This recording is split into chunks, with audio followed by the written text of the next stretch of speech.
Preparing for conception, pregnancy, and birth is both a time of joy and, for many, also filled with challenges and, for some, losses. Many women and birthing people suffer in silence rather than having loving, compassionate care. My guest today is here to change that. She's going to share with us her joyful birth, as well as how caring and companioning can help people heal, find resilience, and in time, their joy again. Hi, I'm Debra Pascali-Bonaro, founder and director of Orgasmic Birth and host of the Orgasmic Birth podcast. My guest today is very special to me. I've had a chance to learn so much from her and hear her speak coming into many of our DONA postpartum doula workshops. Naima Beckles is an educator, a consultant, a doula, a founding director for Your Birth. She trains birth workers, creates programs for maternal health organizations, and serves as another organization I'm passionate about. She's a board member for Lamaze International. She's a published author, a media contributor. Naima has also developed a specialty expertise in healing related to pregnancy loss. And she's here today to share so much of her wisdom. I am truly honored and grateful that you're joining us today. Welcome, Naima. How are you? I'm great. Thank you, Debra. It's really an honor and a privilege to be here with you, to share in this space with you. I've been learning from you for all my years as a doula, which is about 10 years now. So I'm very happy to be here. Thank you. And I know for many of us in birth work, right, it begins with us. It's our own kind of story that ignited that passion and that interest. Can you share a little bit about your journey and your births, how you got started? Yes. I'll tell you about the pregnancy I had with my first son, which was about 14 years now. I have two kids. They are 14 and 11 years old. And when I was pregnant with my first, I didn't know the word doula. I didn't hear about it until I was 36 weeks pregnant and in a prenatal yoga class. And the instructor said that she was a newly trained doula. And if anyone wanted to talk to her about working together, she'd be happy to talk after class. So I went up to her after class and I said, "What's a doula? I'd never heard of that before. And I like you in my prenatal yoga class. And if you wanted to come to my birth, that would be amazing." I didn't understand. So she told me and it sounded great. And like I said, I had enjoyed going to class with her. And so she came over to my house, we met, we did the whole interview process. I don't think I spoke to any other doulas in the interview process. I just connected with her and she was my doula and she was lovely. But prior to that, before even getting onto that path, when I was about 20, somewhere between 20 to 24 weeks pregnant, I was going the traditional route of having an OB as my birth attendant, my care provider, birthing in a hospital. I was pretty new to New York City where I live, still live. And I just one day during my appointment said to my doctor, "Hey, I know that this hospital has a birthing center. I would love to give birth in the birthing center. Do you do that?" And Debra, he stopped and he looked at me with such disgust. And he said, "Would you ask a pilot? No, I'm sorry. Would you ask a stewardess to fly an airplane?" And I thought, Oh my goodness. maybe, maybe, perhaps. I don't know. But obviously what he was saying was that the people who attend births in a birthing center, namely midwives, are not qualified, don't have the expertise that he does. And therefore, he would never do something like go to a birthing center, which was in the hospital. It was not a freestanding birthing center. So I just was so offended and I felt like, whoa, it was a turning point for me because I hadn't before naively considered that I needed to feel good and confident in the person caring for me. I was just like, I'm a healthy individual. This is some doctor who I picked out of a book who I've been going to for 2 years. And so, like, having a baby is probably not a big deal. I didn't have much knowledge. So I told my mother, I called her when I got home, and my mom was just like, you need to fire him and find yourself a midwife. What are you doing with yourself? And I, at that point, didn't realize that midwifery care was an option. I didn't know that midwifery care was a part of my modern care. I thought it was something old that had not no one used anymore. I didn't know how much I didn't know until I was confronted with that decision of having to change care.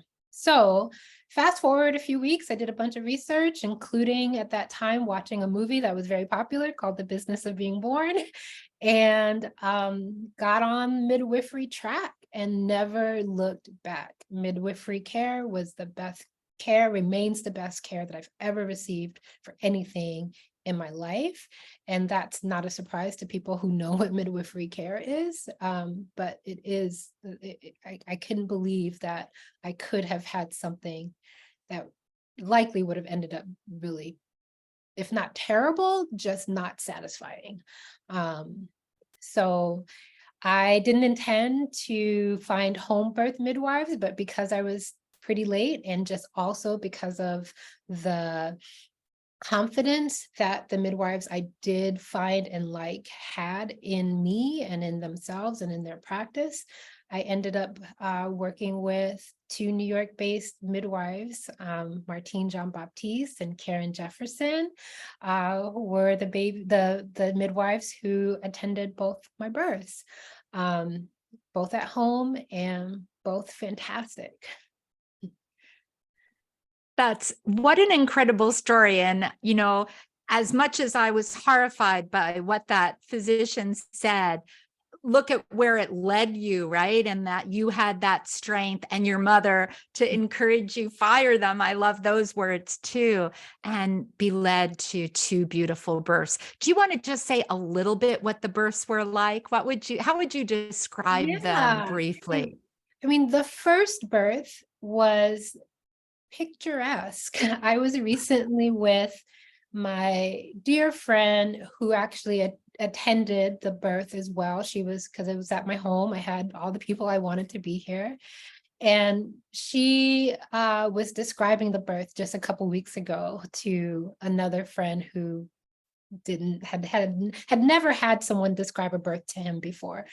And she described it as just like beautiful. It was snowing outside. It was the first snow of winter. There were candles. We had a tub where I gave birth in the living room.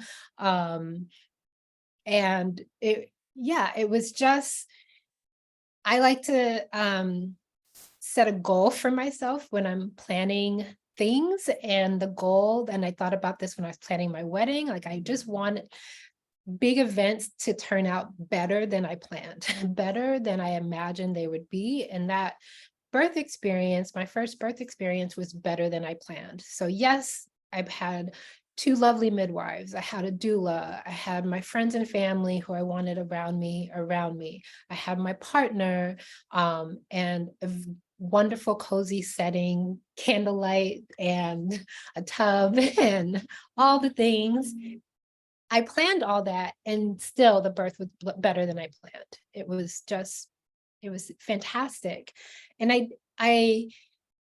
in preparing to talk to you today, I was just reflecting on how wonderful that first birth experience was, and how relatively easy and pleasurable it was, and how I also did not share it. I didn't tell many people about it, or when I did talk to people about it, I really downplayed it because I didn't want to make other people feel bad. in knowing that I had a positive birth and I did not experience any trauma, and it was far easier than I thought it would be. Although I didn't think that it would be really hard, but it was wonderful. I remember smiling when I was at the final pushes and just really bearing down and just throwing my head back and feeling so triumphant. Um, and when my son came out and was put on my chest, like, he was absolutely perfect. And I felt so proud of myself. So beautiful. And thank you for sharing, because hearing that there was a time that you didn't feel you wanted to share, and we never want to make anyone feel bad, right? Because every birth is that heroic journey. But what changed for you that you felt now you can talk about it? Yeah, I'm really inspired by the work of Kimberly Seals Allers, who wants and encourages us, especially in this moment where so much attention is being paid to the Black maternal health crisis, or the maternal health crisis period that we're in the US.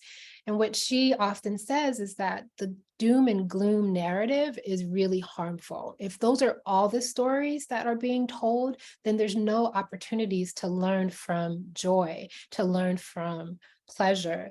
And so that really struck me, and like continues to inspire me to tell and hold pleasurable stories. Those are stories that also matter, and those are stories that we can learn from. And those are stories that can shift people's mindsets and expectations.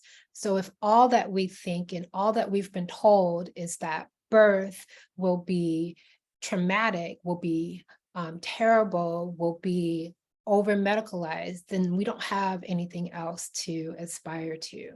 And so when I was giving birth 14 years ago, people questioned the safety of home birth, and it was all about safety. Is that safe to do? And I thought, well, yeah, like I found not one, but two midwives, and they're like highly qualified and well equipped and well experienced. It's going to be totally, really safe because I'm going to be attended to by experts constantly. And I know now as a doula that that's not often the case when people birth in other locations. Yeah. Mm. And I really love that the way you explained to how important it is to, honor the challenges, but share the joys and the pleasures that we learn so much from every story.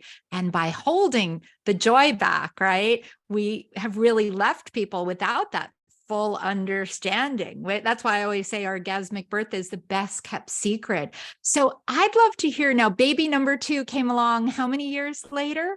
2.5 years later, and also home birth, a very different experience. Still joyful, I would say, in retrospect, and very intense in the moment. But I'm so glad that I did it at home and did it with midwives, and had Martine Jean-Baptiste at my side telling me one more push just like that for about 4 or 5 hours. I had a posterior Wow. facing baby um, who was about 2 pounds bigger than my first baby. And he was born completely sunny side up and never shifted, never changed positions. But to my midwife's credit, she watched me, she monitored me constantly with the handheld Doppler, saw that I was okay, my baby was okay, and that baby was just going to come out, you know, sunny side up, posterior facing. And he did. And she took care of my perineum. I didn't need a single stitch. It was fine. And I think about as a doula and how many times I don't get to see that in highly medicalized hospital situations where the recommendation is to go straight to surgery because those folks who I'm supporting are being attended by people who are primarily surgeons. They're trained to be surgeons. That's their area of expertise. And so that's how they know how to manage a situation like that. But yeah, so I gave birth to a posterior facing baby. It was a rapid labor, but very long pushing because he wouldn't turn. And still, when that baby was born, Debra, the thing that I remember two things. The first thing was that he came out face up, and so we saw his face immediately, me and my husband, and we both thought that he looked exactly like my grandmother, who died about 4 or 5 years prior, who was 96 years old. We thought he looked exactly like her. He doesn't anymore, but at the moment of birth, he did. And then I also remember just shouting, "I did it! I did it! I did it!" I was so proud of myself. Because Yes, and you should be. I yeah. love hearing you say you're proud of yourself. Yeah. I was so proud of myself. And I feel now, all these years removed, 11 years removed, even more proud, because I've seen so many times a labor situation like that go straight to C-section, and birthing people tell stories of, "I couldn't do it. It was a failed labor. Like I needed an emergency intervention." And we know that that's often, or sometimes, there are possibilities for that to go a different way, and I'm a testament to that. You sure are. And thank you for sharing both your stories and your incredible power, and having such wonderful, I know you're midwives, right? So such incredible midwives. And to your second son, right? Each baby takes its own path, right? He decided he was entering the world his way. And I'm sure he still has some of that He's the approach most to life. independent person in our household. So, I mean, there's so many lessons in birth, right? For everyone that's listening, right? Our babies do really choose in so many ways, but having that support made such a difference. So thank you for sharing. And you've gone on now. I mean, I read your incredible bio, from being on the Lamaze board and a doula and an author, and you're doing so many things too. You teach with us a lot about companioning. I'm wondering if you could talk a bit about that. Yeah, thank you. So I do teach quite a bit about companioning and what it means to be a companion. And this is work that I've learned and been supported through and mentored by Amy Wright Glenn, who's dear to you as well. And I really came to this work of wanting to think about how we show support and build a skill set around how to bring our doula skills to people experiencing losses, particularly pregnancy loss, is what I'm often very thoughtful about.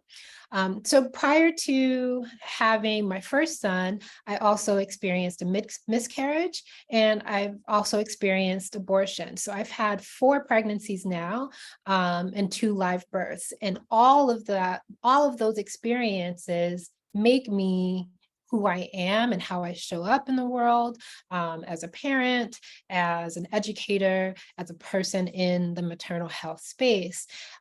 So yes, I want to be able to help people, especially birth workers, learn how to just show up and hold space for all of those birth experiences for many different people. So being a companion has a few different components. The main one, and this is what I often teach about, is how do we show up with compassionate presence? So how do we use our presence to hold space or create a container for people to express their grief, to express their loss? And the way that we do that primarily is by shedding what we think we know about the situation and treating each experience of loss and grief as brand new.